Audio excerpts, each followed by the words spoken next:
Hi, I'm Dark Room Robot. I want to do a short video about finance for music producers and musicians. Um, Something that not doesn't really get talked about. You know what I mean? A lot of videos on YouTube are about making a million and all this sort of stuff. Great, but there's a lot of basic housekeeping that you need to get in place and help you compound through life anyway. Why do I think I can talk about this? I've been a freelance engineer and a property investor for 15 years, built several six-figure businesses, got an extensive portfolio, and essentially created myself financial freedom to make music that I enjoy as I choose and do what I want. So I think I've come from one UK's classed as working class background and built a life to do what I choose. So I think I'm in a pretty good position, and there's a lot of things I can pass on. And what I want to talk about is five key areas I think you can look at initially. And this is part one of the video. Part two, I'll look at breaking down sort of budgeting for promotion and finance stuff of running as an artist from my sort of current experience. Um, so to lay the land, I think financial education in UK and generally worldwide is quite poor. It's generally focused about people in 9 to 5 jobs and getting a mortgage and doing whatever. As an artist, musician, you're a business owner. You're operating a business. You've got a budget. You've got to manage finances, and in that, cash flow is king. All those kind of cliches, and I think there's sort of three really good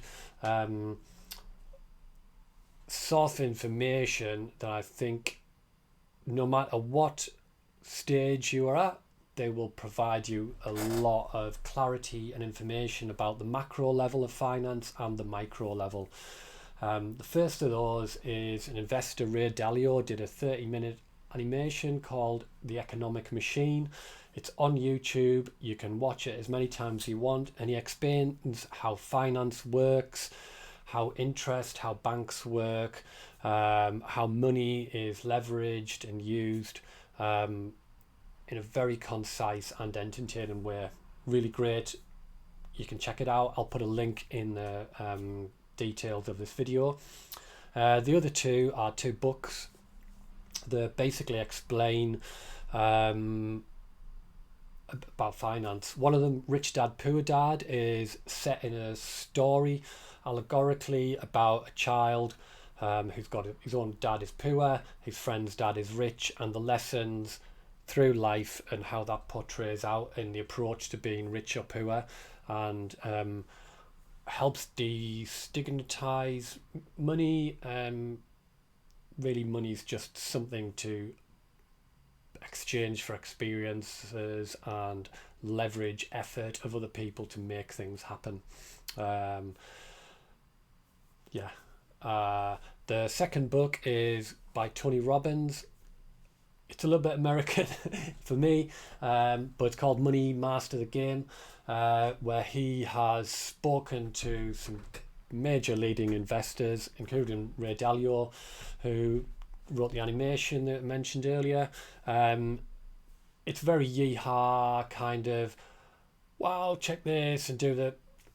If you get past that kind of chintzy cliche crap, it's got a lot of amazing information about setting up your finances, paying monthly money in when you get a pay rise, paying all those things in, and living within your means, and saving, budgeting, and setting life money out for your life.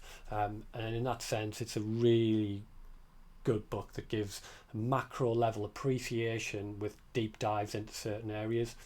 You can get both those books for like £20 less. Pick them up secondhand. You can watch videos for them on free. So that's Rich Dad Poor Dad and Money Master the Game. And what I recommend in the 5 sort of points about finance for a musician are, just checking the time, been only 5 minutes. The first one is to do a spending review. Look at how you're living, take a month or so, download the Excel sheet from your bank, look at where you're spending money, categorize stuff, accommodation, utility bills, broadband, fun stuff, nights out, clothing, holidays. Break stuff into some really core categories and just see how you're spending money. A lot of the banks will allow you to download a year's Excel so you can look aware how you've spent money over the year. I use Santander, pretty good bank. They've got some tools and it breaks out categories that it's automatically through its own AI tools identified of where you're spending money, showing what you're spending, and you can see trends over the year where you've spent more on shopping or spent more on bills or entertainment. You can see that over a year and get a good feel. So that's A, understand how you're spending money, and then B, what you really need to do is look at budgeting. Look at where you can identify like a base cost of living that covers your food, covers your shelter, homes, and doing the basic necessities of life. And you want to get that as cheap as possible and see how much of that you can cover. And then have like a couple of other levels of costing of life, and one maybe a nice living, another swag, and understand what they cost. And so you might look at your accommodation, maybe your cheap option, maybe living in a bedsit that's like costing you 7 or 8 grand. Your nice one might be in a nicer area of a town, might cost you 12 grand. And then you might have this dream output and it's like, okay, I can live there and that's going to cost me like 30 grand a year. Break things down over 3 levels and you can understand where the costs are and then ratio them of what it costs per day. I'll put a link in about a finance blog post I read that I wrote that's on a company website that give to tenants, and it breaks out a number of these areas. And the key with the budgeting is to really, you want to keep your base operating costs really as low as possible and then add on the bits that you enjoy and that add quality to your life. I drive around in a banger. It's not a great car, could drive something a lot more flashy, don't really care, I get zero out of it. I ride bikes a lot. My bike is worth nearly as much, previously was worth more than my car. Current one, it's about half the value. So it's investing and spending the money on the things that you get enjoyment out of, and the budgeting allows you to understand that a lot better. And then look for hacks. Do you know what I mean? Like if you're an early level musician, you're in your 20s, like an obvious hack it would be to rent a larger house, rent out the other rooms so that they're what you charge for the other rooms, or Airbnb them for short-term stays. Pays for your living, and that takes the stress out of your cost of living. And as a musician, to have that creative freedom, you want to have the management of your money so you're not wondering what's coming the next month. And that leads us into point C, and that's basically building up a pot of money which allows you to comfortably live for 3 months, because you can always stretch that 3 months to 6 months, and that just FU money just allows you to make decisions in the confidence that you're not struggling about what money you're going to have next month, how you're going to pay next month's rent. And that's really important. I think as a creative person, you want to be in a position of abundance. You want to be in a position that the world is providing for you, everything's in place, and you can just creatively let go. So having that pot of FU money in just an easy access savings account, you know what I mean, in the UK now, as interests are rising, you know, there's stuff like Santander, you get 3%. There are savings accounts that aren't locked away. You can get Bank of England rate, you know what I mean, 4%, and you can access if you need it. And you want to build up and keep that pot and chug onto it.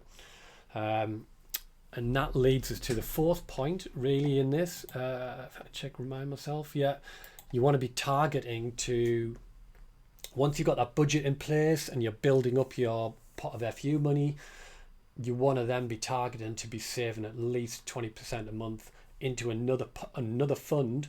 I'd have your FU money in a separate account. You don't touch it. It's just there, accruing a small amount of interest above inflation. It's just there to easy access. And then you want another pot that you're putting 20% of your money a month away into, and allowing that to build up to a point when the fifth point you start looking at investing in assets. And ideally you want to leverage, and that's where property is good.